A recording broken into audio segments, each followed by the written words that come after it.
नमस्कार दोस्तों, स्वागत है आपका हमारे official YouTube channel GS by Neeraj sir में। कैसे हैं आप सब? मैं उम्मीद करता हूं स्वस्थ होंगे, मस्त होंगे, अपनी तैयारी में व्यस्त होंगे। बट आज की जो क्लास है ये टेस्ट पेपर 55 है और अपना टारगेट है 148 फतेह करना। तो 148 के लिए बहुत ज़रूरी भी है। अच्छा, कुछ लोग समझ नहीं पा रहे हैं 148 क्या कहा जा रहा है। बेटा, ट्रेंड ग्रेजुएट टीचर आर्ट में 148 पदों पर भर्ती है। तो ट्रेंड ग्रेजुएट टीचर आर्ट के 148 को फतेह करने के लिए हम लोग इस पर प्रयास कर रहे हैं, मेहनत कर रहे हैं और निश्चित रूप से हम लोग सफल होंगे, उसमें कोई डाउट्स नहीं है। बस ईमानदारी के साथ मेहनत करते रहिएगा बेटा। ठीक, टेस्ट पेपर 55 भी सभी की भांति, जैसे इससे पहले 54 टेस्ट पेपर हो चुके हैं, उसमें भी 20 क्वेश्चन समाहित होते थे, उसी तरह के यहाँ भी 20 क्वेश्चन समाहित हैं। कितने क्वेश्चंस आपके एग्जैक्ट सही जाते हैं कमेंट के माध्यम से छाप दीजिएगा। मैं उम्मीद करता हूँ आप लोग ईमानदारी के साथ अपना मूल्यांकन करेंगे और बताएंगे कमेंट बॉक्स में इतने क्वेश्चंस सही गए हैं। पहला क्वेश्चंस लिया गया है, हड़प्पा का संबंध है। बहुत पॉपुलर क्वेश्चन है बेटा, प्रीवियस ईयर का क्वेश्चन है, हल्के मत लीजिएगा। हड़प्पा का संबंध है किससे है? इंडस वैली से है, ईरान से है, मिस्र से है या फिर ग्रीक से है? तो बेटा, हड़प्पा का संबंध आप जानते हैं इंडस वैली सिविलाइजेशन से है, यानी राइट आंसर ए के साथ हो जाएगा। Indus valley is the right answer. प्रश्न संख्या 2 की तरफ बढ़ते हैं। 2 में कहा गया है जोगीमारा गुफा स्थित है। अब थोड़ा सा जो है लेवल तो इसका लो जा रहा है। जो लोग बढ़िया से टेस्ट पेपर भी 54 तक दे चुके होंगे उनको पता चल रहा होगा कि लेवल थोड़ा सा लो है, लेकिन क्वेश्चंस पूछे गए हैं ऐसे भी इसलिए कराया जा रहा है। ठीक है, जोगीमारा गुफा स्थित है। कहाँ पे स्थित है बेटा? सरगुजा में, बीजापुर में, रंगपुर में या फिर इंदौर में? आप जानते हैं जोगीमारा गुफा सरगुजा जनपद में स्थित है। सरगुजा अब रियासत कहाँ पहुँच गई है? छत्तीसगढ़ के अधीन चली गई है। तो राइट आंसर छत्तीसगढ़ यानी सरगुजा वाला जाएगा, A is the right answer. प्रश्न संख्या 3 की तरफ बढ़ते हैं। 3 में कहा गया है बादामी गुफा खोज किसने किया? बादामी गुफा की खोज किसने की है? स्टेला कैम्ब्रिज ने, सुरेंद्र नाथ ने, चालुक्य ने या फिर पुलिकेशन ने? बेटा, बादामी गुफा की खोज का श्रेय अगर जाता है तो स्टेला कैम्ब्रिज साहब को जाता है। स्टेला कैम्ब्रिज राइट आंसर बनेगी, यानी A is the right answer हो जाएगा। क्वेश्चंस कितना भी नाजुक क्यों ना हो या फिर कितना भी टफ क्यों ना हो, आपको क्वेश्चंस अगर आता है तब भी अगर नोट डाउन कर लेते हैं तो एक महानता ये होगी कि आप क्वेश्चंस कभी भूल नहीं सकते हैं, याद रहेगा। और अगर आता है क्वेश्चंस, आप जो है पढ़ना उसे इग्नोर करना छोड़ दिए, 10-12 बार आप इग्नोर करेंगे, हो सकता है अगली बार उसमें जो है कन्फ्यूज़न आ जाए। तो इसलिए हमें जो है नोट डाउन कर लेना चाहिए, कोई बड़ी बात नहीं होती है, छोटा सा डाटा होता है, लिख सकते हैं। प्रश्न संख्या 4 की बात करते हैं। पूछा गया शिव विवाह से संबंधित दृश्य है। शिव विवाह से संबंधित दृश्य कौन सा है बेटा? जोगीमारा, बादामी, एलोरा, बाघ। शिव विवाह का संबंधित दृश्य कहाँ मिलता है बेटा? क्वेश्चंस बहुत अच्छा पूछा गया है। बादामी राइट आंसर बनेगा, B is the right answer, यानी Badami is the right answer. Shiv विवाह से संबंधित दृश्य बादामी गुफा में दिखाई देता है, बी राइट आंसर बन रहा है। प्रश्न संख्या 5 की तरफ बढ़ते हैं। 5 में कहा गया है एलोरा में गुफा संख्या 13 व 29 तक का संबंध है। एलोरा में गुफा संख्या 13 और 29 तक का संबंध है, किससे है? ब्राह्मण धर्म से, बौद्ध धर्म से, जैन धर्म से या फिर जैन बौद्ध से? बेटा, एलोरा में गुफा संख्या 13 से 29 तक का जो संबंध रहा है आप सब जानते हैं, ब्राह्मण धर्म का रहा है। 13 से 29 तक का ब्राह्मण है और 1 से 12 तक का क्या है? तो 1 से 12 तक का बौद्ध धर्म का संबंध होता है। बौद्ध 13 से 29 तक का ब्राह्मण धर्म का संबंध हो जाएगा। अच्छा, 30 से 34 तक का, जब 30 से 34 बौद्ध स्टार्टिंग में 1 से 12 हो गए, 13 से 29 तक का ब्राह्मण हो गया, तो बचता है जैन। आप जानते हैं एलोरा में तीनों धर्मों से संबंधित गुफाएं मिलती हैं, यानी सम्मिश्रण मिलता है, जैन, बौद्ध और ब्राह्मण। तो सबसे पहले बौद्ध आता है 1 से 12 तक का, फिर 13 से 29 तक का ब्राह्मण धर्म आ जाता है, फिर जैन धर्म आता है 30 से 34 तक का। बेटा 30 से 34 से 40 लिखा होगा, सॉरी 30 से 34। आप जानते हैं एलोरा में मैक्सिमम 40 गुफाएं पाई जाती हैं, सॉरी नहीं 34 गुफाएं पाई जाती हैं। अच्छा, एलोरा है कहाँ पे? औरंगाबाद। औरंगाबाद कहाँ पड़ता है? महाराष्ट्र में पड़ता है। महाराष्ट्र आजकल राजनीति का बहुत बड़ा केंद्र बना हुआ है। राइट आंसर ए के साथ शिफ्ट हो गया, A is the right answer. प्रश्न संख्या 6 की बात करते हैं। 6 में पूछा गया है बाघ गुफा को राष्ट्रीय स्मारक घोषित किया गया। बाघ गुफा को राष्ट्रीय स्मारक कब घोषित किया गया बेटा? 1951 में, 1952 में, 1922 में, 1921 में? बेटा, बाघ गुफा राष्ट्रीय स्मारक जब घोषित होगी जब भारत आज़ाद हो जाएगा, यानी 1951 में होगा। राइट आंसर ए के साथ बन जाएगा, A is the right answer. प्रश्न संख्या 7 की तरफ बढ़ते हैं। बहुत कन्फ्यूजन वाला क्वेश्चन है बेटा। सामी जातक की कथाएं किस पे चित्रित हैं? श्यामी जातक की कथाएं किस गुफा में चित्रित हैं? ऑप्शन है गुफा संख्या 10, गुफा संख्या 16, गुफा संख्या 9 या फिर गुफा संख्या 2। तो श्याम जातक की जो कथाएं हैं बेटा वो गुफा संख्या 10 में चित्रित हैं। राइट आंसर जो है ए के साथ बन रहा है, गुफा संख्या 10 इज द राइट आंसर। प्रश्न संख्या 8 की तरफ बढ़ते हैं। 8 में पूछा गया है बाघ गुफा में रंग महल किस क्रम की गुफा है? बाघ गुफा में रंग महल किस क्रम की गुफा है? गुफा संख्या 4, 5, 3, 2। बेटा रंग महल का संबंध आप जानते हैं गुफा संख्या 4 के रूप में है। गुफा संख्या 4 रंग महल की है। गुफा संख्या 2 क्या है बेटा? पंच पांडु की गुफा, पंच पांडु की गुफा। अच्छा, गुफा संख्या 5 कौन सी है? गुफा संख्या 5 को हम लोग पासे पाठशाला, पाठशाला के नाम से जानते हैं। ये हो गया पाठशाला। गुफा संख्या 3 क्या है बेटा? इसे हम लोग हाथी खाना के नाम से जानते हैं। हाथी खाना के नाम से जानते हैं। हाथी खाना गुफा कौन सी है? गुफा संख्या 3 है। अच्छा, तो गुफा संख्या 1 क्यों बच गया?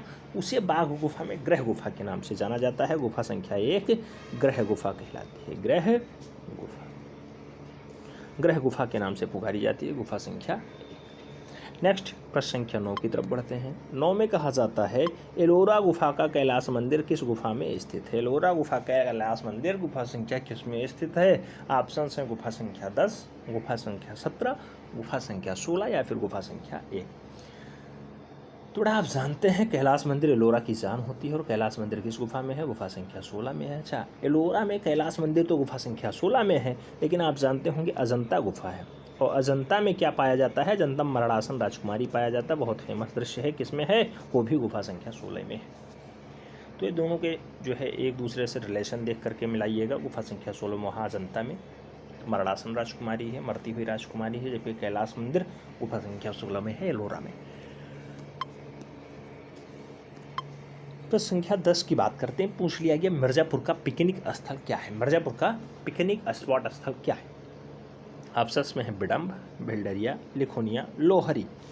मिर्ज़ापुर का जो पिकनिक स्थल उस टाइम हुआ करता था उसे हम लोग बिडम्ब के नाम से जानते हैं। बिडम्ब राइट आंसर ए के साथ बनेगा। बिडम्ब इज द राइट आंसर। प्रश्न संख्या 11 की तरफ बढ़ते हैं। 11 में कहा जाता है एलिफेंटा गुफा कहाँ स्थित है? एलिफेंटा गुफा कहाँ स्थित है? समुद्र में, चट्टान में, सागर में, दिल्ली में? बड़ा एलिफेंटा गुफा जो है वो मूल रूप से समुद्र में स्थित है, धारापुरी में स्थित है। आप जानते हैं एलिफेंटा गुफा धारापुरी टापू पे स्थित है। राइट आंसर ए के साथ बनेगा। ए इज द राइट आंसर। प्रश्न संख्या 12। प्रश्न संख्या 12 की बात करते हैं बेटा। पूछा गया तंजौर स्थित है। तंजौर कहाँ स्थित है? कर्नाटका में, मध्य प्रदेश में, तमिलनाडु में, महाराष्ट्र में? बेटा तंजौर का जो संबंध है वो दक्षिण भारत के तमिलनाडु वाले बेल्ट से है, तो तमिलनाडु में स्थित है तंजौर। राइट आंसर बी के साथ हो जाएगा। Tamil Nadu is the right answer. प्रश्न संख्या 13 की तरफ बढ़ते हैं। 13 में पूछा गया है राजस्थानी शैली का उपनाम है। राजस्थानी शैली का उपनाम क्या है बेटा?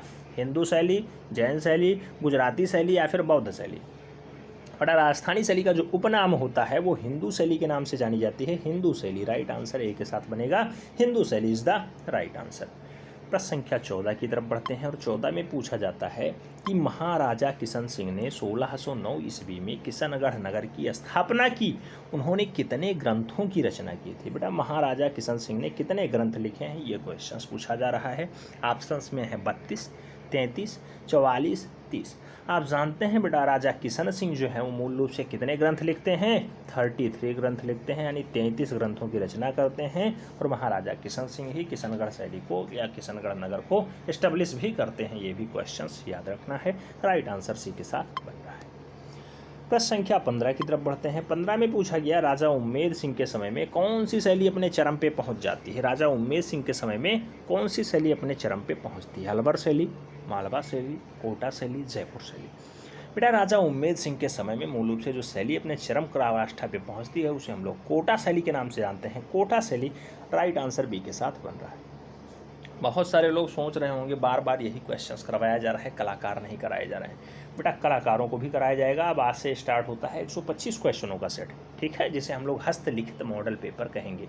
उसे देखने का प्रयास करिएगा और उसकी लिंक पेड ग्रुप में ही मिलेगी। एक हमने डाल दिया है डेमो के रूप में, आपने देख ही लिया है कैसा है मॉडल पेपर। अब उसकी लिंक पेड ग्रुप पे ही मिलेगी, चाहे आप लक्ष्य बैच ज्वाइन किए हों या फिर आप जो है पेड ग्रुप में किसी भी बैच में हों, फर्स्ट सेकंड थर्ड किसी में हो, आपको मिल जाएगी उसकी लिंक। ठीक, तो परेशान होने की ज़रूरत नहीं है। हस्तलिखित मॉडल पेपर आज से स्टार्ट हो रहा है। जो लोग बैच में नहीं जुड़े हैं जुड़ सकते हैं। हस्तलिखित मॉडल पेपर 2 आज होगा। राजा उम्मेद सिंह के समय में कौन सी शैली चरम पे पहुंचती है बेटा? कोटा शैली चरम पे पहुंचती है। राइट आंसर बी के साथ बन रहा है। प्रश्न संख्या 16 की तरफ बढ़ते हैं। 16 में कहा गया है हिंदू चित्रकार बिशनदास किसके दरबार का चित्रकार था? बेटा बिशनदास किसके दरबार का चितेरा रहा है? अकबर के, जहांगीर के, हुमायूं के या फिर बाबर के? बिशनदास का संबंध बेटा जहांगीर के काल का रहा है। राइट आंसर सी के साथ बन रहा है। C is the right answer. Jahangir के काल का अच्छा हिंदू चितेरा है। प्रश्न संख्या 17 की तरफ बढ़ते हैं। 17 में कहा जाता है पहाड़ी चित्रकला की खोज किसने की? कृष्णपाल ने, मैटकॉफ ने, मानकू ने या फिर संसार चंद्र ने? बेटा पहाड़ी चित्रकला को खोजने का जो काम रहा है वो मैटकॉफ को रहा है। राइट आंसर सी के साथ बनेगा। Metcalfe is the right answer, यानी सी इज द राइट आंसर। प्रश्न संख्या 18 की तरफ बढ़ते हैं। 18 में कहा जाता है शाहजहां की गद्दी पर बैठने के साथ ही चित्रकला के पतन का युग प्रारंभ हो जाता है। यह कथन किसका है?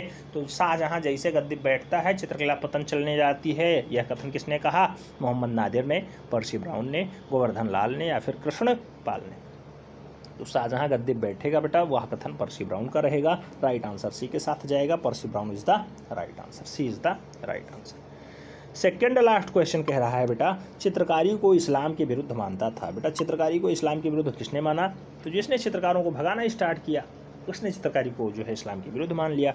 ऑप्शंस में है बाबर, औरंगजेब, शाहजहां, अकबर। आप जानते होंगे शाहजहां का लौंडा आता है अकबर। अकबर नहीं यार, शाहजहां का लौंडा है औरंगजेब।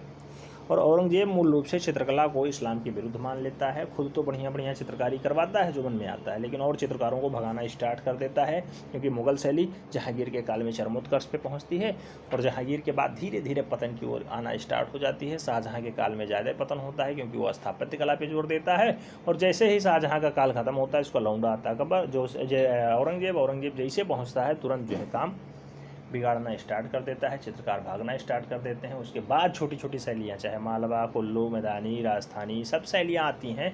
जो भी शैलियाँ हैं, बीकानेर शैली हो, जयपुर शैली हो, जोधपुर शैली हो, ये सब छोटी छोटी शैलियाँ बाद में पनपती हैं।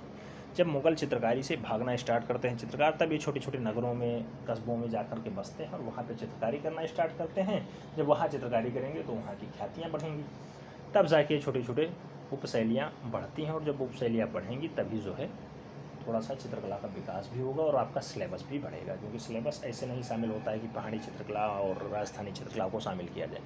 वहाँ से क्वेश्चंस बनते हैं, वहाँ से अच्छे अच्छे चितैरे गए हैं, चित्रकारी की है, नक्काशी की है, तब जाके बढ़ा है। ठीक है, तो इस्लाम का विरुद्ध माना जाता है चित्रकार। औरंगजेब ने मूल रूप से इस्लाम के विरुद्ध मान लिया था चित्रकला को। प्रश्न संख्या 20 की तरफ बढ़ते हैं। प्रश्न संख्या 20 में कहा गया है मोर मोरनी और टर्की काक जैसे चित्र को बनाया है। बेटा मोर मोरनी हो, टर्की काक हो या फिर बाज पक्षी हो, विश्व प्रसिद्ध बाज पक्षी, इसको किसने बनाया? ऑप्शन में है उस्ताद मंसूर, बिशनदास, गोवर्धन या फिर अबुल हसन। आप जानते हैं बाज पक्षी हो, टर्की काक हो, मोर मोरनी हो, ये सब अच्छे चित्रण मूल रूप से उस्ताद मंसूर के बल पे ही संभव थे, तो उस्ताद मंसूर ने बनाया है। राइट आंसर ए के साथ हो जा रहा है। A is the right answer. कुल मिलाकर के यहाँ से आपके कितने क्वेश्चंस सही हुए हैं कमेंट के माध्यम से छाप दीजिएगा। मैं उम्मीद करता हूँ बहुत कुछ यहाँ से भी आपको सीखने को मिला होगा। बेटा जो मैं एक्स्ट्रा फैक्ट बताता हूँ उसे नोट डाउन करिएगा तो बहुत ज़्यादा हेल्प मिलेगी आपको। हमें ऐसी उम्मीद है कि आप लोग नोट डाउन करते होंगे। चलिए ठीक है, मिलते हैं नेक्स्ट वीडियो में, तब तक के लिए जय हिंद।